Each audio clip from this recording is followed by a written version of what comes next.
राधे राधे। आज हम कार्तिक मास में सुने जाने वाले नित्य नेम की कथा कहेंगे। दो माँ बेटी थी। वह हर रोज़ नित्य नेम की कहानी कहा करती थी। उसकी बेटी ने कहा, माँ मैं नित्य नेम की कहानी कहूँगी।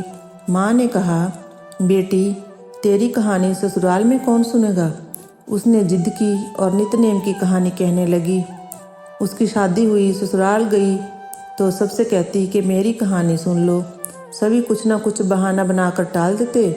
कोई कहानी नहीं सुनता तो वह भूखी रहती। एक दिन पड़ोसन बोली, मैं तेरी कहानी सुनूंगी। वह आती, कहानी सुनती तो बहू खा लेती।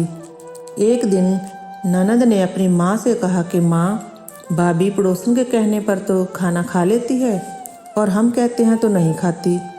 माँ ने कहा, उससे मना कर देना। उसने कहा, अच्छा। लड़की ने पड़ोसन से मना किया तो पड़ोसन ने अपने पति से कहा कि उसकी बेटी मना करती है। पति ने कहा कि उसकी माँ मना करे तो मत जाना। अगले दिन सास ने मना कर दिया तो पड़ोसन नहीं आई। बहू की कहानी कोई नहीं सुनता तो वह भूखी रहती। ससुर ने पूछा कि बहू कैसी है, तो सास ने कहा कि अच्छी है, काम काज तो कर लेती है मगर खाती नहीं है। ससुर ने कहा कि बड़े घर की बेटी है, काम करने से थक जाती है, इससे काम मत कराया करो। लेकिन वह फिर भी नहीं खाती।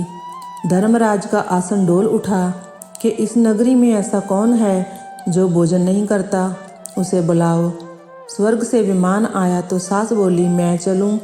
तो बहू ने कहा, तुम्हें तो बहुत काम था, मेरी कहानी सुनने का समय नहीं था। जेठानी ने कहा तो कहने लगी कि तुम्हें तो मालिक का खाना बनाना है। ननद ने कहा तो कहने लगी, तुम्हें तो गुड्डे गुड्डियों से खेलने से ही फुर्सत नहीं थी। पड़ोसन बोली कि मैं चलूं, तो बोली कि हाँ चलो, तुमने ही मेरी नित्य नेम की कहानी सुनी।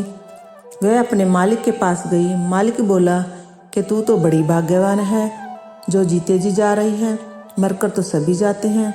वह भी गई। इसी तरह पास पड़ोस का सुख दुख सुनते सुनाते मिलजुल कर रहना चाहिए। जय जय श्री राधे श्याम। ऐसी ही बहुत सारी वीडियोस देखने के लिए चैनल को सब्सक्राइब करें और वीडियोस को लाइक करें।